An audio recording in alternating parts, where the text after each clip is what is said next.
नीरद के साथ उसके भविष्य का जो मार्ग कभी बिल्कुल स्पष्ट दिखाई देता था, अब उसी रास्ते पर धुंध उतरने लगी थी। उर्मी अपने ही मन को डांटती, सोचती, जिन रिश्तों का निर्णय जीवन ने पहले ही कर दिया है, उनके प्रति डगमगाना उसे शोभा नहीं देता। वह अपने मन की इस कमजोरी से लड़ना चाहती थी, लेकिन मन हमेशा तर्क नहीं मानता। जितना वह अपने आप को समझाने की कोशिश करती, उतना ही उसका मन विद्रोह करने लगता। उसे लगता जैसे कर्तव्य का कठोर प्रकाश उसकी सारी प्रतिज्ञाओं की चमक फीकी करता जा रहा है।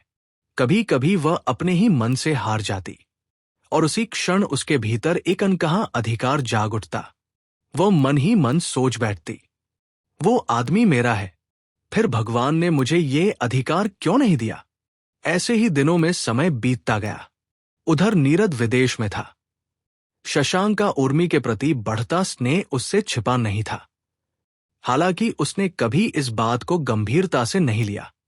उसे विश्वास था कि शशांक का मन सीधा और निष्कपट है। साधारण सी आत्मीयता को वह किसी और अर्थ में नहीं देखता था। लेकिन दूरी कई बार उन बातों को भी बदल देती है जो पास रहकर बिल्कुल स्वाभाविक लगती है। उर्मी ने नीरद की चिट्ठियां फिर से पढ़नी शुरू की। पहले जब नीरद सामने बैठकर उसे समझाता था, तब उसके शब्दों में एक गरिमा महसूस होती थी। उसकी गंभीर बातें सुनते हुए उर्मी को लगता था कि उनमें कोई विशेष महत्व है। लेकिन वही बातें जब लंबी लंबी चिट्ठियों में उतर कर आने लगी, तो उनका प्रभाव वैसा नहीं रहा। लिखे हुए शब्दों में आवाज की दृढ़ता नहीं होती। जो बातें सामने बैठकर बहुत बड़ी लगती थी, वे कागज पर उतरते ही कुछ हल्की सी प्रतीत होने लगी। नीरद का वही गंभीर स्वभाव, जिसे वो पास रहकर सहजता से स्वीकार कर लेती थी, अब दूर रहकर उसे खटकने लगा। उसे लगता, क्या ये आदमी हंसना जानता भी है? चिट्ठियों में सबसे अधिक उसी हंसी की कमी महसूस होती थी। अनायास ही उसके मन में नीरद और शशांक की तुलना होने लगती। और एक दिन इस तुलना का एक छोटा सा कारण भी सामने आ गया। कपड़े खोजते समय बक्से के नीचे उसे अपने ही हाथों से बुना हुआ एक अधूरा जूता मिल गया। उसे देखते ही 4 वर्ष पुरानी यादें एक एक करके उसके मन में लौट आई। तब की बात ही कुछ और थी। हेमंत जीवित था। घर के सभी लोग दार्जिलिंग गए हुए थे। चारों ओर हंसी, शरारत और चहल पहल का ऐसा माहौल था कि जैसे आनंद का कोई अंत ही न हो। हेमंत और शशांक दोनों मिलकर पूरे घर को हंसी से भर देते थे। उसी समय उर्मी अपनी एक मौसी से ऊन बुनने का नया तरीका सीख कर आई थी। उसने सोचा कि भैया के जन्मदिन पर अपने हाथों से बुना हुआ जूतों का एक जोड़ा उन्हें उपहार देगी। जब शशांक को ये बात पता चली, तो वे मुस्कुराकर बोले, भैया को चाहे और कुछ दे देना, लेकिन जूते मत देना। भगवान मनु ने कहा है कि ऐसा करना बड़ों का अपमान माना जाता है। उर्मी ने भी तुरंत हंसते हुए जवाब दिया, अच्छा, तो भगवान मनु ने ये चीज आखिर किसे देने के लिए बनाई है? शशांक ने पूरी गंभीरता का अभिनय करते हुए कहा, बहनोई का अपमान करना तो सनातन अधिकार है, और उस अधिकार पर सबसे पहला दावा मेरा है। उर्मी ने बनावटी अनजान बनकर कहा, मुझे तो ऐसा कुछ याद नहीं। शशांक हंस पड़े, बोले, याद कैसे रहेगा? उस समय तो तुम बिल्कुल नाबालिग थी। जिस दिन तुम्हारी दीदी से मेरा विवाह हुआ था, उस दिन सुहागरात की सारी शरारतों में हिस्सा लेने की उम्र ही कहाँ थी तुम्हारी। अब लगता है कि उसी समय की कसर तुम अपने हाथों से बुने हुए जूतों के रूप में पूरी करने जा रही हो। इसलिए उस जोड़ी पर मेरा पूरा अधिकार है। लेकिन शशांक का यह दावा कभी पूरा नहीं हो सका। समय आने पर वह जूतों का जोड़ा भैया के ही चरणों में भेंट कर दिया गया। कुछ दिनों बाद उर्मी के पास शशांक का एक पत्र पहुंचा। पत्र पढ़ते पढ़ते वह देर तक हंसती रही। आज भी वह चिट्ठी उसके बक्से में संभाल कर रखी हुई थी। उसने उसे फिर से खोला और पढ़ने लगी। पत्र में लिखा था, कल तुम चली गई। तुम्हारी याद अभी पुरानी भी नहीं हुई थी कि तुम्हारे नाम एक बड़ा कलंक फैल गया।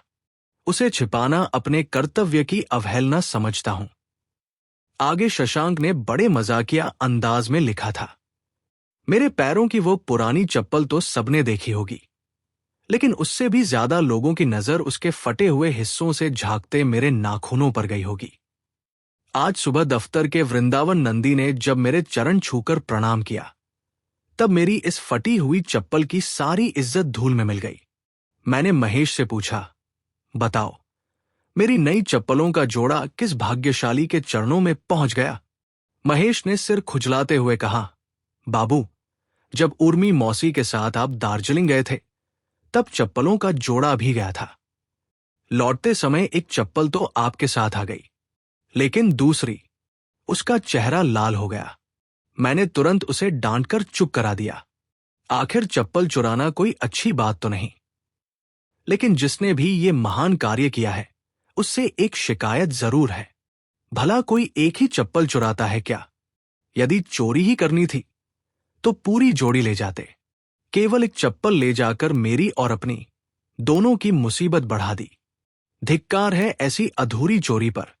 जिसने ये कारनामा किया है, उसका नाम मैंने अभी तक गुप्त रखा है, लेकिन यदि वो अपनी आदत के अनुसार जोर जोर से सफाई देने लगे तो भेद खुलते देर नहीं लगेगी।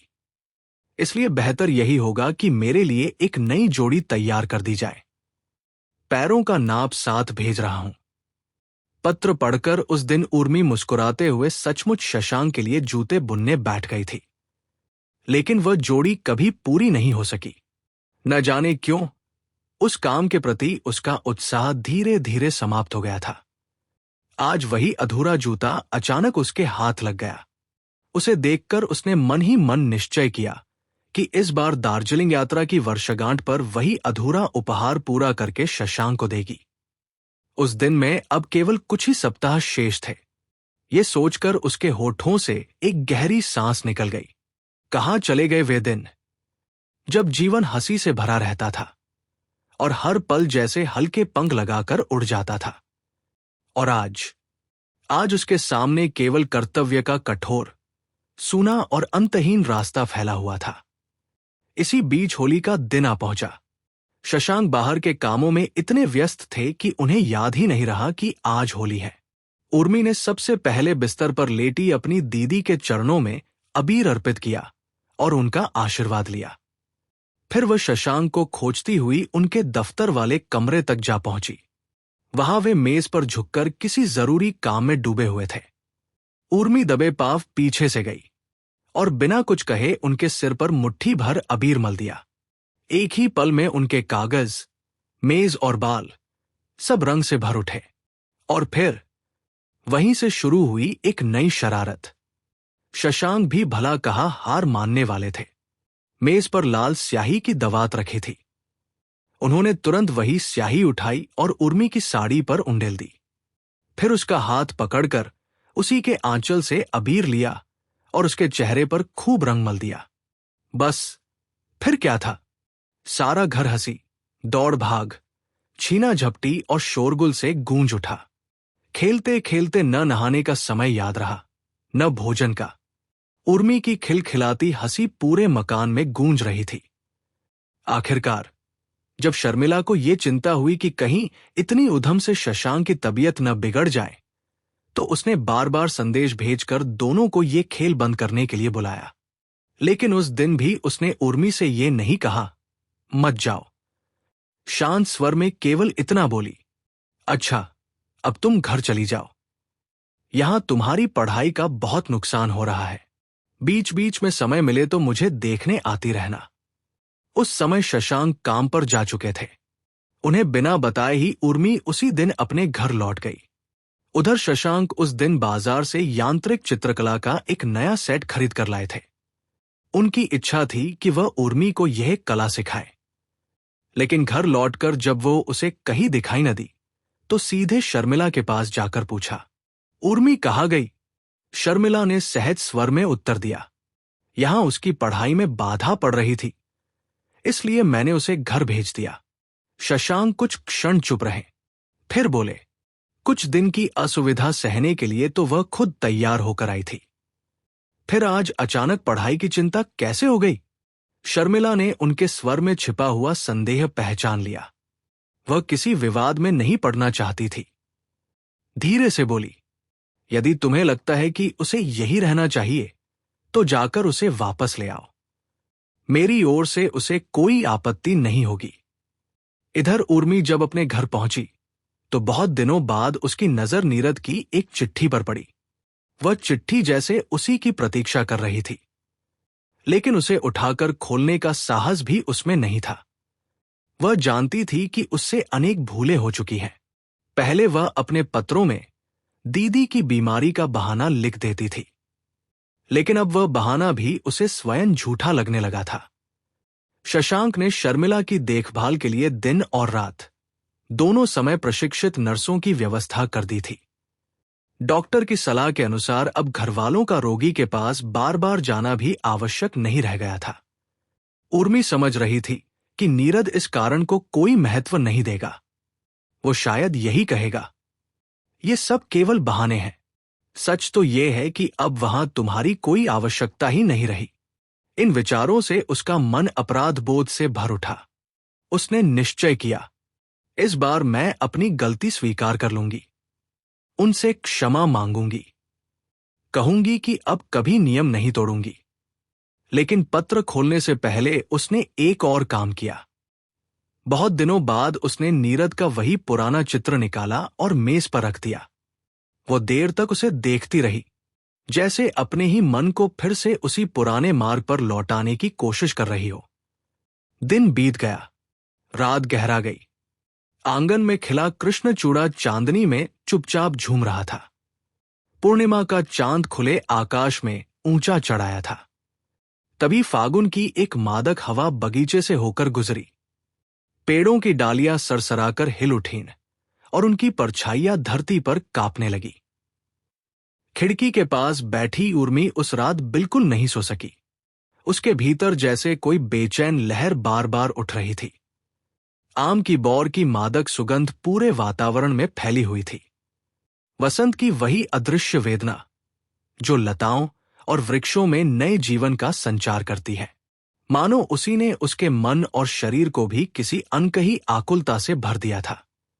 वह उठी, स्नानघर में जाकर सिर पर पानी डाला, गीले तौलिए से चेहरा और बदन पोंछा, फिर लौटकर बिस्तर पर लेट गई। करवटें बदलते बदलते कब उसकी आंख लग गई, उसे पता ही नहीं चला। रात के लगभग 3 बजे उसकी अचानक नींद खुल गई। चांद अब खिड़की के सामने से आगे बढ़ चुका था। कमरे में अंधेरा था। बाहर चांदनी में भीगे सुपारी के पेड़ चुपचाप खड़े थे।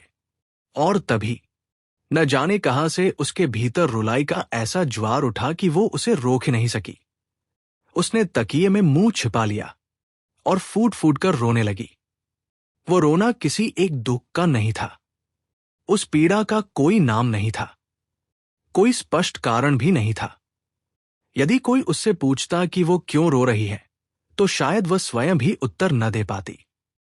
बस इतना महसूस हो रहा था कि उसके भीतर कोई अदृश्य वेदना उमड़ पड़ी है, जो उसके सारे कर्तव्य, सारे संकल्प और मन की सारी शांति को बहाकर ले जाना चाहती है। सुबह जब उसकी आंख खुली, तब धूप कमरे में फैल चुकी थी। दैनिक कामों में देर हो गई।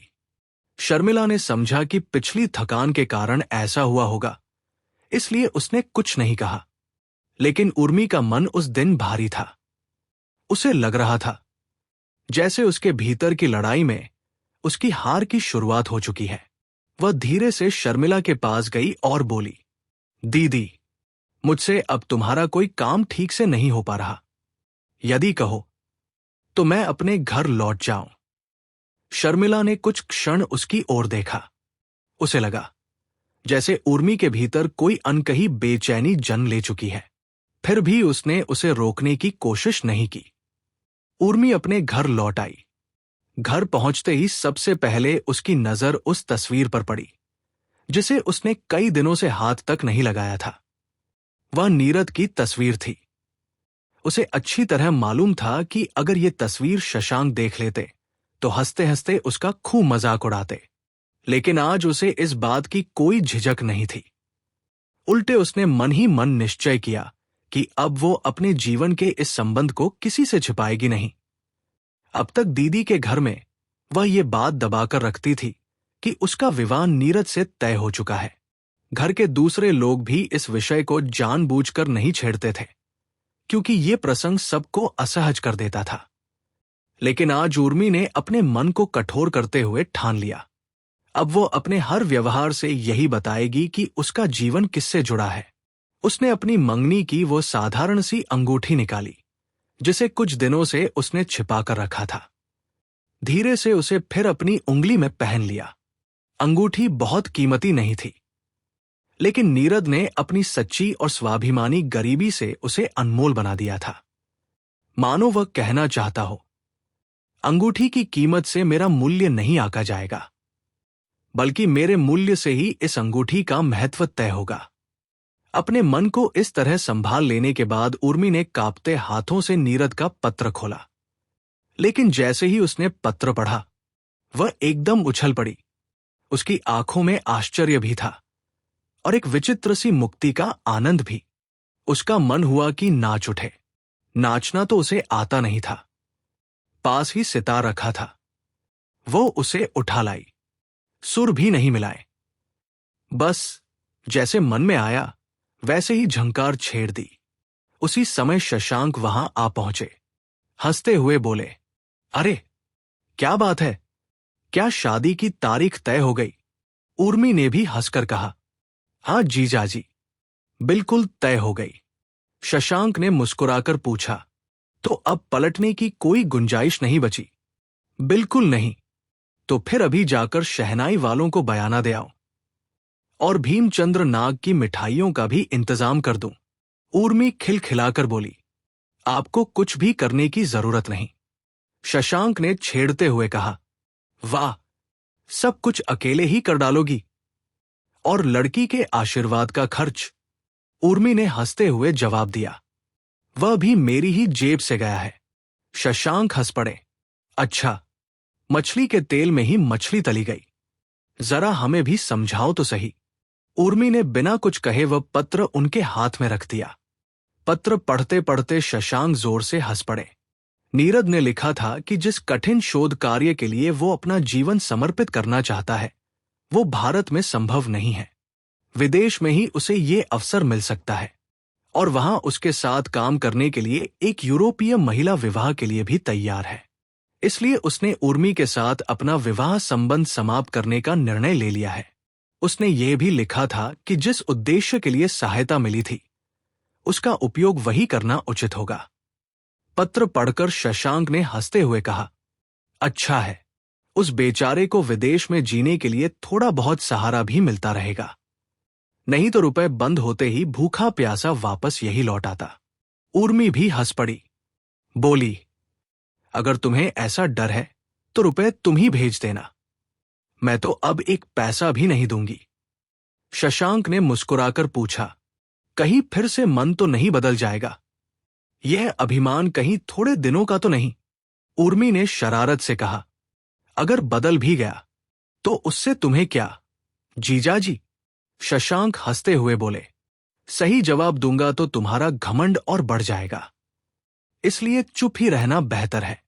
हां, इतना जरूर कहूंगा कि उस आदमी में आत्मविश्वास कुछ ज्यादा ही था।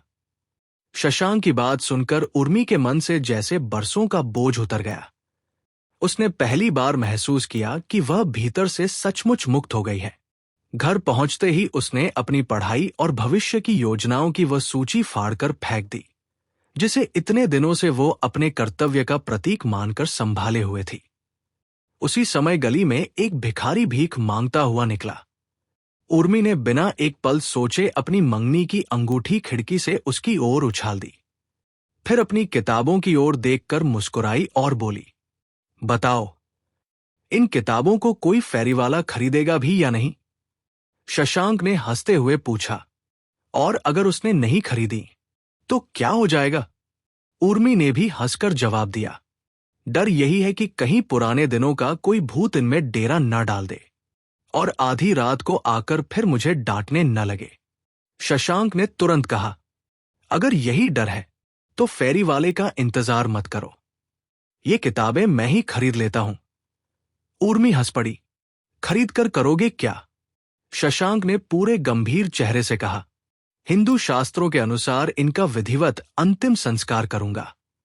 अगर तुम्हारे मन को इससे शांति मिले तो गया जाकर पिंडदान करने को भी तैयार हूं। उर्मी ने हंसते हुए सिर हिलाया। नहीं, इतनी ज्यादती मुझसे नहीं देखी जाएगी। शशांक ने फिर मजाक किया। अच्छा, तो अपनी लाइब्रेरी में इनका एक बड़ा सा पिरामिड बनाकर इन्हें मम्मी की तरह सजा दूंगा। उर्मी ने बात बदलते हुए कहा, लेकिन आज तुम अपने काम पर नहीं जाओगे? शशांक ने चौंक कर पूछा। सारा दिन? हाँ, पूरा दिन। और करना क्या होगा? उर्मी ने मुस्कुराकर कहा, मोटर लेकर कहीं दूर निकल चलेंगे। शशांक ने हंसते हुए कहा, पहले तुम्हारी दीदी से छुट्टी ले आओ। उर्मी ने शरारत से उत्तर दिया, नहीं, लौटकर ही उनसे कहूंगी। उस समय जो डांट पड़ेगी वो भी सह लूंगी। शशांक भी उसी लहजे में बोले, ठीक है, मैं भी तुम्हारी दीदी की डांट सहने को तैयार हूं। टायर फट जाए, रास्ते में कोई मुसीबत आ जाए, उसका भी अफसोस नहीं होगा। और अगर घंटे में 45 मील की रफ्तार से चलते चलते सीधे जेल ही क्यों न पहुंचना पड़े, तब भी कोई शिकायत नहीं। फिर उन्होंने मुस्कुराकर कहा, लेकिन एक शर्त है।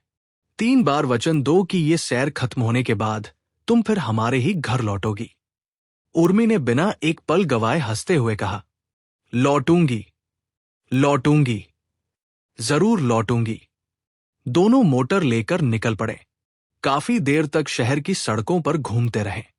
जब वापस भवानीपुर के घर लौटे तब भी उस तेज रफ्तार की मस्ती उनके भीतर दौड़ रही थी। मानो मोटर तो रुक गई थी, लेकिन मन अब भी उसी वेग से भागा जा रहा था। उस क्षण न संसार का कोई दायित्व याद था, न किसी बात का भय, और न ही किसी तरह की झिझक। दिन पर दिन बीतते गए। धीरे धीरे शशांक का मन काम से उचटने लगा। वे स्वयं भी समझते थे कि ये ठीक नहीं हो रहा। काम की उपेक्षा का परिणाम कभी भी गंभीर हो सकता है। रात को बिस्तर पर लेटते तो यही सोचते रहते। मन में तरह तरह की आशंकाएं उठती। उन्हें लगता, यदि इसी तरह चलता रहा तो उनके काम को बहुत बड़ा नुकसान उठाना पड़ सकता है। लेकिन अगले ही दिन जैसे सारी चिंताएं फिर हवा हो जाती। वो फिर उसी उन्मुक्त मन से उर्मी के साथ हंसते बोलते, घूमते फिरते नजर आते। मानो अपने ही अधिकार और आनंद में डूबा हुआ कोई मनुष्य संसार की बाकी सारी बातों को भूल बैठा हो। उन्हें स्वयं अपने ऊपर आश्चर्य होता। एक बार जो इस मोह में मन बह गया था, उसके बाद हर बार उसे रोकने के लिए और भी अधिक संघर्ष करना पड़ता था। जैसे कोई व्यक्ति एक बार नशे का स्वाद चख ले तो पछतावे की आग बुझाने के लिए वही नशा उसे फिर अपनी ओर खींचने लगता है। इसी तरह कुछ दिन और बीत गए। आंखों पर जैसे एक मीठी सी खुमारी छाई रहती और मन किसी अनजानी लहर में डूबा रहता। अपने मन की सच्चाई को समझने में उर्मी को थोड़ा समय लगा, लेकिन एक दिन अचानक जैसे उसकी आंखें खुल गई। वह स्वयं को पहचान गई। न जाने क्यों इन दिनों वो मथुरा भैया से कतराने लगी थी। जब भी वे सामने पड़ते वो नजरें बचाकर निकल जाना चाहती। एक सुबह मथुरा भैया दीदी के घर आए। दोपहर तक वही रहे, फिर लौट गए। उनके जाते ही शर्मिला ने उर्मी को बुलवाया। उनका चेहरा शांत था, लेकिन उस शांति के भीतर कठोरता साफ झलक रही थी। उन्होंने सीधे पूछा, तुझे अंदाजा है तू रोज रोज इनके काम में बाधा डालकर कितना बड़ा अनर्थ कर रही है? उर्मी सहम गई। धीरे से बोली, क्या हुआ है दीदी? शर्मिला ने गंभीर स्वर में कहा, मथुरा भैया अभी यही बता रहे थे कि कुछ दिनों से तेरे जीजाजी ने अपने काम पर बिल्कुल ध्यान नहीं दिया। उन्होंने सारा भरोसा जवाहरलाल पर छोड़ दिया था। उसने खुलकर माल और सामान की चोरी होने दी। बड़े बड़े गोदामों की छतें जगह जगह से टूट गई। हाल की बारिश में ये सब सामने आया। बहुत सा माल खराब हो गया है। हमारी कंपनी की पुरानी प्रतिष्ठा के कारण अब तक किसी ने संदेह नहीं किया था, लेकिन अब भारी बदनामी भी हो रही है और बड़ा नुकसान भी उठाना पड़ रहा है। यहां तक कि मथुरा भैया भी अब अलग होने की सोच रहे हैं। शर्मिला की बातें सुनते ही उर्मी की छाती जोर जोर से धड़कने लगी। एक ही पल में जैसे बिजली कौंध गई हो। उसके मन का छिपा हुआ सत्य अचानक उसके सामने उजागर हो गया। उसे साफ दिखाई देने लगा कि न जाने कब, अनजाने ही उसका अपना मन भी इस मोह में बह गया था। वो सही और गलत का विचार ही नहीं कर पाई थी। शशांक का काम, उसकी जिम्मेदारियां मानो उसके लिए प्रतिद्वंद्वी बन गई थी। उसे लगता था जैसे वे काम शशांक को उससे छीन लेते हैं। इसीलिए वह हर समय यही चाहती रहती कि किसी तरह शशांक काम छोड़कर उसके पास आ जाए। कितनी ही बार ऐसा हुआ था कि शशांक स्नानघर में होते और उसी समय कोई काम के सिलसिले में मिलने आ जाता। तब उर्मी बिना सोचे समझे कह देती, कह दीजिए, अभी मुलाकात नहीं हो सकेगी। उसे हर समय यही डर लगा रहता कि कहीं स्नान के बाद शशांक फिर अपने काम में न लग जाए, कहीं वे फिर दफ्तर और जिम्मेदारियों में न उलझ जाए और वह अकेली न रह जाए। उसे तो बस यही लगता था कि अगर शशांक फिर काम में डूब गए तो पूरा दिन जैसे व्यर्थ चला जाएगा। लेकिन आज उसी मोह का भयावह रूप उसके सामने पूरी तरह उजागर हो गया। एक ही क्षण में उसे अपनी भूल का एहसास हो गया। वह दौड़कर शर्मिला के चरणों में गिर पड़ी। रोधे हुए गले से बार बार कहने लगी, दीदी, मुझे अपने घर से निकाल दीजिए, अभी इसी समय मुझे यहां से भेज दीजिए। शर्मिला ने मन ही मन निश्चय कर लिया था कि इस बार वो उर्मी को क्षमा नहीं करेगी। लेकिन बहन के आंसुओं ने उसके कठोर निश्चय को भी पिघला दिया। वह धीरे धीरे उसके सिर पर हाथ फेरती हुई बोली, कुछ चिंता मत कर बहन, कोई न कोई उपाय निकल ही आएगा। उर्मी संभल कर बैठ गई। जल्दी से बोली, दीदी, केवल आप लोगों को ही क्यों नुकसान उठाना पड़े, मेरे पास भी तो रुपए हैं। शर्मिला ने हल्की सी डांट के साथ कहा, पगली, क्या मेरे पास कुछ भी नहीं है? मैं मथुरा भैया से कह चुकी हूं कि वे कोई जल्दबाजी न करें।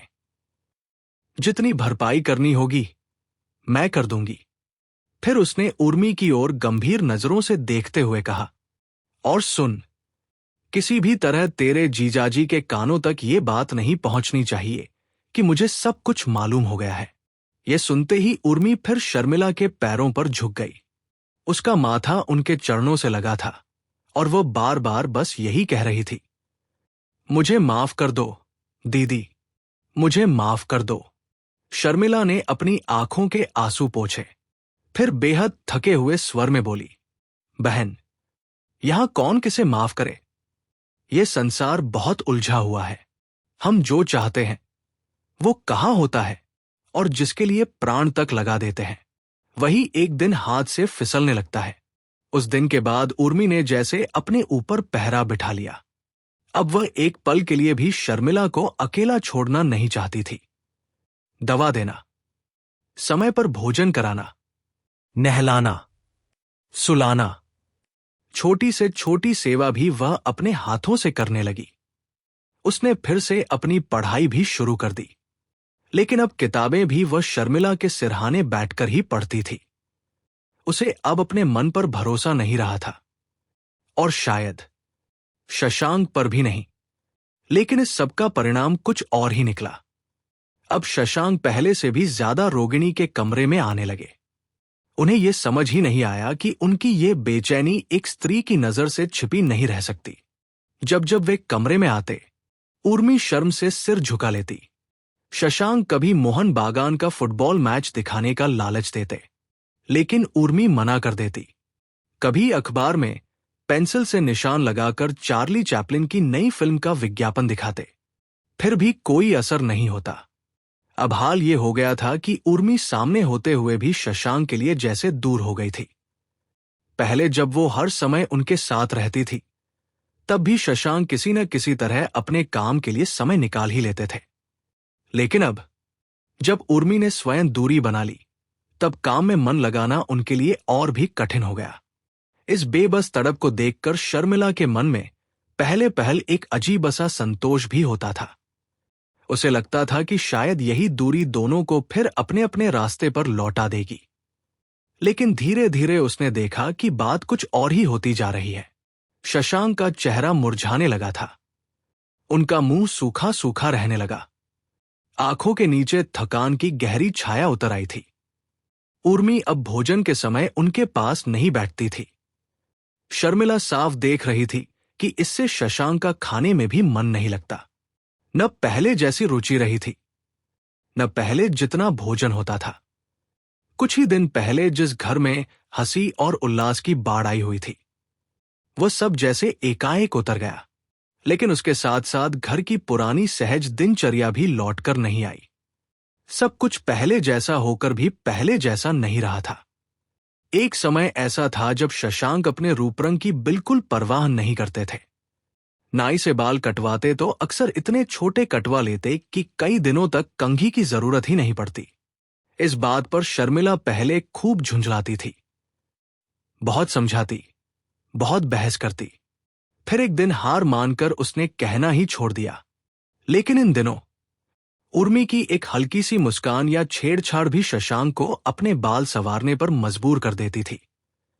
पहली बार उनके बालों में सुगंधित तेल की महक बसने लगी थी। लेकिन अब वह सजने संवरने की इच्छा भी जैसे समाप्त हो गई थी। उनकी इस उदासी को देखकर किसी की हंसी भी नहीं निकलती थी। शर्मिला ये सब देखती और भीतर ही भीतर टूटती जाती। पति के लिए करुणा और अपने ही मन के लिए ग्लानि, इन दोनों के बीच उसका हृदय जैसे बिखरने लगा। उसका रोग भी पहले से अधिक बढ़ने लगा। इसी बीच शहर के मैदान में किले के फौजदारों की युद्ध क्रीड़ा का प्रदर्शन होने वाला था। एक दिन शशांक ने बहुत झिझकते हुए उर्मी से पूछा, चलोगी देखने? मैंने अच्छी जगह पहले ही सुरक्षित कर ली है। लेकिन उर्मी कुछ कह पाती उससे पहले ही शर्मिला बोल उठी, क्यों नहीं जाएगी? जरूर जाएगी। कई दिनों से बेचारी बाहर निकलने के लिए तरस रही है। शर्मिला की अनुमति मिलते ही 2-4 दिन भी नहीं बीते थे कि शशांक ने फिर संकोच से पूछा, सर्कस देखने चलोगी? इस बार उर्मी के चेहरे पर भी क्षण भर के लिए वही पुरानी चमक लौट आई। और उसके बाद एक दिन शशांक ने फिर एक नया प्रस्ताव रखा, चलो इस बार बोटैनिकल गार्डन चलते हैं। इस प्रस्ताव पर उर्मी एक पल के लिए ठिठक गई। अब दीदी को छोड़कर देर तक बाहर रहने का उसका मन नहीं मानता था। लेकिन इस बार स्वयं शर्मिला ने ही शशांक का पक्ष लिया। उसने मुस्कुराकर कहा, दिन भर मजदूरों के बीच काम करते करते ये थक जाते हैं। धूल और मिट्टी में ही पूरा दिन बीत जाता है। अगर कभी बाहर की खुली हवा भी न मिले तो शरीर ही टूट जाएगा। दीदी की यही बात सुनकर राजगंज तक स्टीमर की सैर पर जाना भी किसी को अनुचित नहीं लगा। पर शर्मिला के मन में एक अलग ही पीड़ा थी। वो सोचती, जिस काम के छूट जाने की इन्हें अब चिंता नहीं रही, उसके छूटने का दुख इन्हें नहीं होता। लेकिन उर्मी का साथ छूटने की कल्पना भी इन्हें बेचैन कर देती है। किसी ने शशांक से खुलकर कुछ नहीं कहा, फिर भी चारों ओर से जैसे उसे मौन स्वीकृति मिलने लगी। उसने भी ये मान लिया कि शर्मिला को उन दोनों की निकटता से कोई दुख नहीं है, बल्कि उन्हें साथ देखकर ही वह प्रसन्न होती है। वो सोचता, साधारण स्त्रियां शायद ऐसा न कर पाती, लेकिन शर्मिला तो साधारण नहीं, वह तो सचमुच एक असाधारण स्त्री है। शशांक के नौकरी के दिनों में एक कलाकार ने रंगीन पेंसिल से शर्मिला का एक सुंदर चित्र बनाया था। वर्षों से वह चित्र पोर्टफोलियो में दबा पड़ा था। अब उसने उसे निकलवाया, एक महज फ्रेम में जड़वाया और अपने दफ्तर के कमरे की उसी दीवार पर टांग दिया जिसके सामने वो रोज बैठकर काम करता था। चित्र के नीचे एक फूलदान रख दिया गया जिसमें माली हर सुबह ताजे फूल सजा जाता। एक दिन बगीचे में टहलते हुए शशांक उर्मी को खिले हुए सूरजमुखी दिखा रहा था। अचानक उसने उसका हाथ थाम लिया और धीमे स्वर में बोला, उर्मी, तुम जानती हो ना, मैं तुमसे प्रेम करता हूं। फिर कुछ रुककर उसने कहा, और तुम्हारी दीदी, वे तो मेरे लिए देवी हैं। जितनी श्रद्धा मैं उनका करता हूं, उतनी शायद किसी और की कभी नहीं कर सकता। वे हम लोगों जैसी साधारण नहीं हैं, वे हम सबसे बहुत ऊंचाई पर हैं। ये शब्द सुनकर उर्मी का हृदय जैसे थमसा गया। उसे दीदी की कही हुई बात याद आ गई। कितनी ही बार शर्मिला ने उससे कहा था, अगर मैं इस संसार में न रहूं तो मेरी सबसे बड़ी तसल्ली यही होगी कि तुम इस घर में रहो। तुम्हें देखकर ही मुझे शांति मिलेगी। और यह भी, इस घर में किसी दूसरी स्त्री के आने की कल्पना भी मुझे सहन नहीं होती। यही स्मृति उस क्षण उर्मी के मन पर वज्र की तरह गिरी। उसके भीतर का आनंद, अपराध बोध और करुणा तीनों एक साथ उमड़ पड़े। उसे लगा जैसे भाग्य उसके सामने ऐसा प्रश्न खड़ा कर रहा है जिसका कोई उत्तर उसके पास नहीं है। फिर शशांक का ध्यान रखने के लिए कोई स्त्री कितनी भी सावधानी क्यों न बरते, कुछ न कुछ कमी रही जाती है। दीदी ने उसे हमेशा यही सिखाया था कि चाहे कुछ भी हो जाए, बहन अपने प्रेम का सारा सहारा बहनोई के भरोसे छोड़कर निश्चिंत नहीं हो सकती। यही सोचकर उसका मन अपने ही अपराध की कसक से भर उठता। उधर शशांक का मन जैसे मतवाला हो गया था। वह ऐसे चक्कर में फंस गया था जहां संसार की सारी जिम्मेदारियां धुंधली पड़ने लगी थी। जीवन का जो आकर्षण अब तक उसके लिए काम और कर्म में था, अब वो किसी और दिशा में बहने लगा था। इसी बीच एक दिन शर्मिला ने उसे अपने कमरे में बुलाया और सहज स्वर में कहा, देखो, तुम्हारे कपड़ों में से जरा लाल बनारसी धोती निकाल दो। शशांक ने हैरानी से पूछा, लाल बनारसी? अभी उसकी क्या जरूरत है? शर्मिला ने हल्की मुस्कान के साथ कहा, अलमारी के ऊपर वाले खाने में रखी है, जरा निकाल देना। लेकिन दिन जब ये सब ठीक करने का भार शर्मिला पर था, तब शशांक इन बातों के प्रति निश्चिंत और उदासीन रहता था। आज समय बदल चुका था। अब वही छोटी छोटी बातें भी उसके लिए बोझ बन गई थी। जैसे ही शर्मिला ने कहा, अच्छा, हो आना, शशांक बिना एक पल रुके बाहर निकल गया। दरवाजा बंद होते ही शर्मिला का मन टूट गया। उसका जी चाहा कि फूट फूट कर रो पड़े। उसने तकिए में मुंह छिपा लिया और बार बार बुदबुदाने लगी, मैं अब और क्यों जी रही हूं। अगला दिन रविवार था, उनके विवाह की वर्षगांठ। आज तक यह दिन कभी बिना मनाए नहीं बीता था। इस बार भी बीमारी की हालत में बिस्तर पर पड़े पड़े ही शर्मिला ने सारी तैयारी कर रखी थी।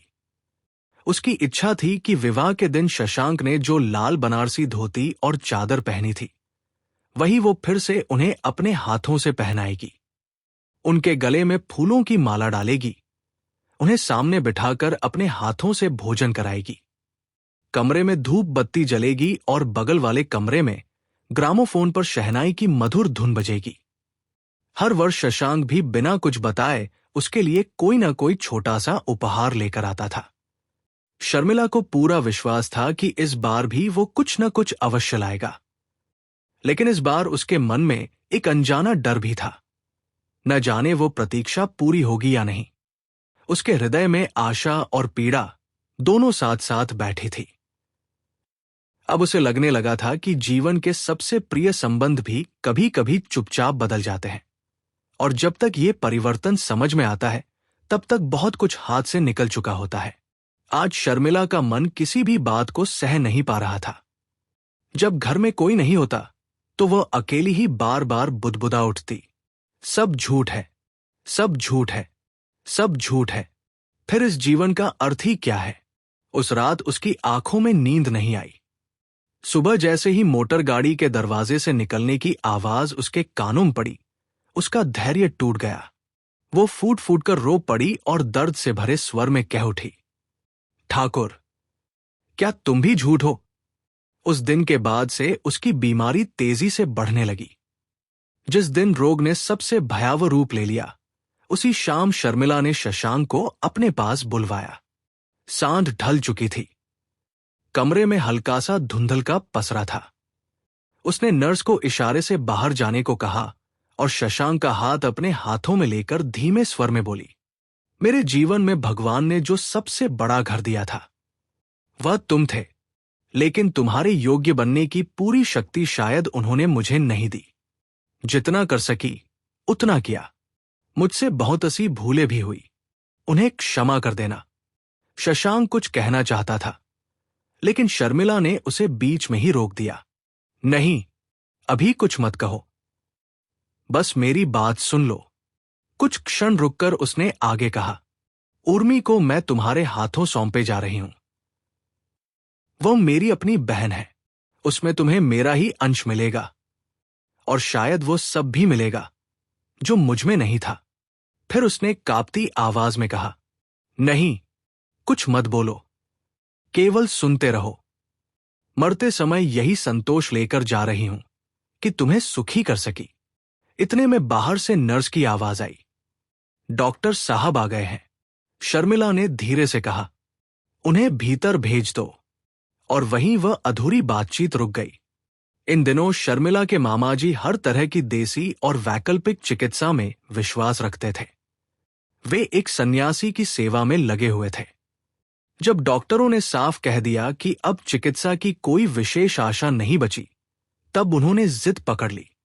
हिमालय से आए एक बाबा की औषधि भी एक बार आजमा लेनी चाहिए।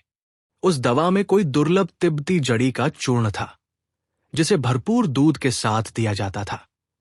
शशांक ऐसे नीम हकीमी इलाजों का सख्त विरोधी था। उसने तुरंत आपत्ति की, लेकिन शर्मिला ने शांत स्वर में कहा, इससे मुझे लाभ हो या ना हो, पर मामाजी के मन को तसल्ली मिल जाएगी। कभी कभी इलाज से ज्यादा जरूरी किसी अपने का विश्वास होता है। और सचमुच देखते ही देखते जैसे चमत्कार सा होने लगा। शर्मिला की सांस फूलना कम हो गया, खून आना बंद हो गया। एक सप्ताह बीत गया, फिर दूसरा भी। धीरे धीरे उसकी हालत संभलने लगी, यहां तक कि वह बिस्तर पर उठकर बैठने लगी। डॉक्टर ने आश्चर्य से कहा, कभी कभी मृत्यु के बिल्कुल निकट पहुंचकर शरीर स्वयं ही उसके विरुद्ध लड़ने लगता है। आखिरी क्षणों में कई बार वह अपने को संभाल लेता है। शर्मिला बच गई, लेकिन उसके मन में एक विचित्र पीड़ा जन्म ले चुकी थी। वह सोचने लगी, ये कैसी विपत्ति आ गई? अब मैं क्या करूं? कहीं ऐसा तो नहीं कि अब जीवित रहना मर जाने से भी अधिक कठिन हो जाए। उधर उर्मी अपना सामान समेट रही थी। उसे लग रहा था कि इस घर में उसका काम अब पूरा हो चुका है। तभी शर्मिला उसके पास आई और दृढ़ स्वर में बोली, तू अब यहां से नहीं जा सकेगी। उर्मी चौंक गई। ये कैसी बात कह रही हो दीदी? शर्मिला ने शांत भाव से कहा, हमारे समाज में क्या ऐसा कभी नहीं हुआ कि एक बहन ने दूसरी बहन की सौत बनकर उसी घर को संभाला हो? यह सुनते ही उर्मी का चेहरा सिहर उठा। छिया दीदी, ऐसा मत कहो, शर्मिला ने उसकी आंखों में देखते हुए कहा। क्या लोगों की निंदा भगवान के विधान से भी बड़ी हो सकती है? फिर उसने शशांक को बुलाकर कहा, चलो हम लोग नेपाल चलें। वहां दरबार में तुम्हें नौकरी मिलने वाली थी। थोड़ी सी कोशिश करोगे तो मिल जाएगी। वहां कोई इस बात को लेकर कुछ नहीं कहेगा। शर्मिला ने किसी को सोचने या उलझने का अवसर ही नहीं दिया। यात्रा की तैयारियां शुरू हो गई, लेकिन उर्मी का मन अब भी भारी था। वह चुपचाप घर के किसी न किसी कोने में छिपी रहती। एक दिन शशांक ने उससे कहा, जरा सोचो, अगर आज तुम मुझे छोड़कर चली गई तो मेरी क्या हालत होगी? उर्मी ने धीमे स्वर में उत्तर दिया, मैं अब कुछ सोच ही नहीं पा रही हूं। तुम दोनों जो उचित समझो वही होगा।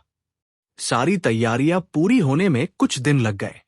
जब चलने का समय बिल्कुल निकट आ गया, तब उर्मी बोली, बस 7 दिन और रुक जाइए, काकाजी से कुछ जरूरी बातें करनी है। और वह अपने घर चली गई। उसी समय मथुरा गंभीर चेहरा लिए शर्मिला के पास आया। उसने कहा, तुम लोग ठीक समय पर जा रहे हो। तुम्हारे जाने का निश्चय होने के बाद मैंने और शशांक ने कारोबार अलग अलग संभालने का निर्णय किया। इसी दौरान हिसाब किताब साफ किया गया और तब पता चला कि तुम्हारी पूरी पूंजी डूब चुकी है। इतना ही नहीं, ऊपर से इतना कर्ज भी हो गया है कि शायद मकान तक बेचना पड़े। शर्मिला के मुंह से अनायास निकला, क्या बात इतनी दूर बढ़ गई और उन्हें इसका पता भी नहीं चला? मथुरा ने गहरी सांस लेकर कहा, सत्यानाश अक्सर बिजली गिरने की तरह आता है। जब तक उसका आघात महसूस होता है तब तक बहुत देर हो चुकी होती है। वह आगे बोला, शुरू में शशांक को अंदाजा था कि नुकसान हो रहा है, उस समय उसे रोका जा सकता था, लेकिन जल्दी सब संभाल लेने की जल्दबाजी में वह कोयले के बाजार में सट्टे के खेल में उतर गया। तेजी में जो माल खरीदा था उसे मंदी में बेचना पड़ा और देखते ही देखते सब कुछ पटाखे की तरह उड़ गया। अब हाथ में केवल राख बची है। कुछ पल चुप रहकर उसने कहा, अब अगर भगवान की कृपा से नेपाल की नौकरी मिल जाए तो कम से कम तुम लोगों को दर दर भटकना नहीं पड़ेगा। गरीबी से शर्मिला कभी नहीं डरी थी, बल्कि उसे विश्वास था कि अभाव के दिनों में वह अपने पति का और भी मजबूत सहारा बन सकेगी। अपने गहने भी अभी उसके पास थे, जरूरत पड़ने पर वे भी काम आ सकते थे। लेकिन उसके मन को सबसे अधिक जिस बात ने तोड़ दिया वो गरीबी नहीं थी। उसे उस स्वप्न का बिखर जाना साल रहा था जिसे शशांक ने अपने परिश्रम से वर्षों में खड़ा किया था और जिसकी रक्षा के लिए उसने अपने मन की न जाने कितनी इच्छाओं का त्याग किया था। आज वही सपना मरीचिका की तरह आंखों के सामने विलीन हो गया था। उसे लगा जैसे उनके पूरे जीवन का गौरव मिट्टी में मिल गया हो। मन ही मन वो सोचने लगी, काश मैं उसी समय मर गई होती। कम से कम यह अपमान और यह टूटन तो न देखनी पड़ती। जो मेरे भाग्य में था वो तो हुआ, लेकिन ये दीनता, ये पराजय न जाने एक दिन इनके मन में कैसा पश्चाताप भर देगी। और जिस मोह ने इन्हें इस राह पर ला खड़ा किया, कहीं ऐसा न हो कि एक दिन वही मोह इनके लिए सबसे बड़ा बोझ बन जाए। शर्मिला के मन में एक और भय लगातार सिर उठाने लगा। वो सोचती, जिस दिन शशांक को अपनी भूल का पूरा एहसास होगा उस दिन क्या वे उर्मी को क्षमा कर पाएंगे? कहीं ऐसा न हो कि जिस अन्न से उनका जीवन चले वही उन्हें जहर जैसा लगे। अपनी इस मोम दिरा का परिणाम देखकर वे स्वयं लज्जित हो उठें और अपने पतन का दोष उसी मोह को देने लगे। अगर अंततः उन्हें उर्मी की संपत्ति का ही सहारा लेना पड़ा तो ये आत्मसम्मान की पीड़ा उन्हें भीतर ही भीतर जलाती रहेगी और उस जलन की आंच कहीं उर्मी को ही हर पल न झुलसाती रहे। उधर मथुरा के साथ पूरा हिसाब किताब करते हुए शशांक को पहली बार पता चला कि शर्मिला की सारी जमा पूंजी उसके व्यापार में डूब चुकी है। ये बात शर्मिला ने उससे कभी नहीं कही थी। उसने चुपचाप मथुरा के साथ मिलकर सब कुछ अपने ऊपर ही ले लिया था। ये जानकर शशांक जैसे भीतर तक कांप उठा। उसे याद आया जब उसने नौकरी छोड़ी थी, तब नया कारोबार शुरू करने के लिए पूंजी भी तो शर्मिला ने ही दी थी। उसी के विश्वास और त्याग के सहारे उसने अपना संसार खड़ा किया था और आज व्यापार उजड़ चुका था। शर्मिला की पूरी पूंजी मिट्टी में मिल चुकी थी। अब वो उसी का ऋणी बनकर फिर एक नौकरी करने जा रहा था। ये ऐसा ऋण था जिसे वो जीवन भर भी नहीं चुका सकता था। नौकरी की बंधी हुई तनख्वाह से ये हिसाब कभी बराबर नहीं होने वाला था। नेपाल जाने में अभी 10 दिन बाकी थे, लेकिन इन 10 दिनों में एक भी रात शशांक चैन से नहीं सो पाया। उस रात भी उसकी आंखों में नींद नहीं आई। अपराध बोध बार बार उसे झकझोरता रहा। सुबह होते ही वह बेचैनी में उठ खड़ा हुआ। आईने के सामने जाकर देर तक अपने चेहरे को देखता रहा। उसे लगा जैसे सामने कोई और आदमी खड़ा हो, एक ऐसा आदमी जिसने अपने ही हाथों अपने जीवन की सबसे बड़ी पूंजी खो दी हो। अचानक आवेश में उसका हाथ मेज पर जा पड़ा। उसने जोर से मुक्का मारा, मानो अपने ही अपराध पर प्रहार कर रहा हो। उसके भीतर पहली बार ये कठोर सत्य पूरी स्पष्टता से जाग उठा कि उसने केवल धन ही नहीं गंवाया था, बल्कि उस विश्वास को भी तोड़ दिया था जिसने उसके जीवन को अब तक संभाले रखा था। अचानक उसके भीतर जैसे कोई निर्णय जन्म ले चुका था। वो जोर से पुकार उठा, नहीं, अब नेपाल नहीं जाऊंगा। ये प्रतिज्ञा कोई क्षणिक आवेश नहीं थी। उसे लगा जैसे वो किसी गहरे अंधेरे से बाहर निकल आया हो। इतने दिनों से जिस मोह ने उसे भटका रखा था, अब उसी मोह की बेड़ियां तोड़कर वो फिर अपने पुराने संघर्ष और अपने सच्चे कर्म पथ पर लौटना चाहता था। उसने मन ही मन निश्चय किया, जो कुछ खो गया है उसे फिर से कमाऊंगा। जो सम्मान छिन गया है उसे अपने परिश्रम से वापस लाऊंगा। अब वह किसी के सहारे नहीं जीना चाहता था। उसे साफ दिखाई देने लगा कि अपने अपराध का बोझ लेकर भाग जाने से मुक्ति नहीं मिलेगी, उसका सामना करना ही होगा। उसी समय उसने ऊंची आवाज में पुकारा, शर्मिला, शर्मिला। पत्नी उसके कमरे में चली आई। उसके चेहरे पर हैरानी थी। वह बोली, क्या हुआ? कुछ चाहिए? शशांक ने दृढ़ स्वर में कहा, बैठो, मुझे तुमसे एक जरूरी बात कहनी है। शर्मिला सामने बैठ गई। वह कुछ क्षण उसे देखता रहा, फिर बोला, नेपाल नहीं जाऊंगा। शर्मिला चौंक उठी। क्या कहा? शशांक ने दोहराया, हां, मैं यही रहूंगा। कुछ पल रुककर उसने गहरी सांस ली और बोला, मैं फिर से सब कुछ शुरू करूंगा। जो कुछ खोया है उसे अपने ही हाथों वापस कमाऊंगा। इस बार किसी और के सहारे नहीं, अपने श्रम के भरोसे। शर्मिला चुपचाप उसकी ओर देखती रही। शशांक ने आगे कहा, मैंने तुम्हारा विश्वास तोड़ा है। तुम्हारी सारी जमा पूंजी मेरे कारण डूब गई। यह अपराध मैं जीवन भर नहीं भूल सकता, लेकिन भागकर मैं इस अपराध से मुक्त नहीं हो सकता। उसका प्रायश्चित यही रहकर मेहनत करके ही करूंगा। ये कहते कहते उसकी आवाज भर्रा गई। शर्मिला धीरे धीरे उसके पास आई। उसने उसके हाथ अपने हाथों में ले लिए। उसकी आंखों में आंसू थे, लेकिन उन आंसुओं में पहली बार निराशा नहीं, एक शांत विश्वास झलक रहा था। उसे लगा, शायद आज उसका शशांक फिर वही बनकर लौट रहा है जिसे उसने कभी अपने जीवन का सबसे बड़ा गर्व माना था। क्या हुआ? मुझसे समझाकर कहो। शशांक ने धीमे स्वर में कहा, मैंने फिर तुमसे रुपया कर्ज लिया है, ये बात मुझसे छिपाना मत। शर्मिला मुस्कुराकर बोली, अच्छा, बहुत अच्छा। शशांक ने दृढ़ स्वर में कहा, उसी दिन की तरह आज भी मैं तुम्हारा ये कर्ज चुकाने जा रहा हूं। जो कुछ डुबो दिया है उसे वापस लाकर रहूंगा। यही मेरी प्रतिज्ञा है। जिस विश्वास के सहारे तुमने एक दिन मुझे आगे बढ़ाया था, उसी विश्वास को एक बार फिर मेरे साथ बनाए रखना। शर्मिला ने अपना सिर पति की छाती पर रख दिया और बोली, तुम भी मुझ पर विश्वास रखना। मुझे अपना काम समझाओ, मुझे तैयार करो। आज से मुझे ऐसी शिक्षा देना कि मैं सचमुच तुम्हारे योग्य बन सकूं।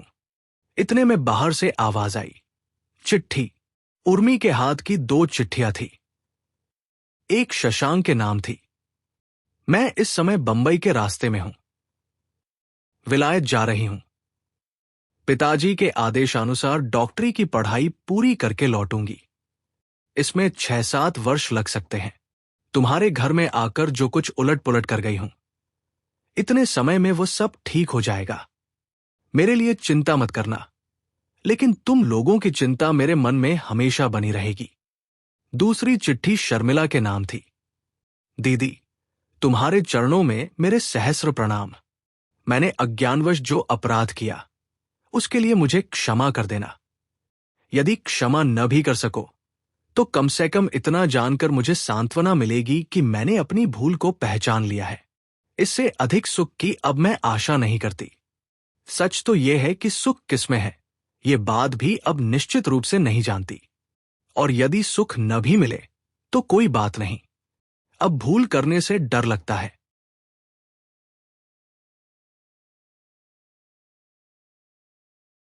और यदि सुख न मिले तो कोई बात नहीं, अब भूल करने से डर लगता है। इसी के साथ उपन्यास समाप्त होता है।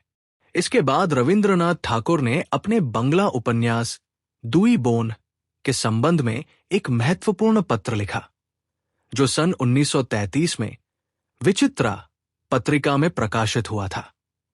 इस पत्र में उन्होंने उपन्यास के पात्रों, उनके स्वभाव और पूरी कथा के अर्थ पर अपने विचार व्यक्त किए हैं।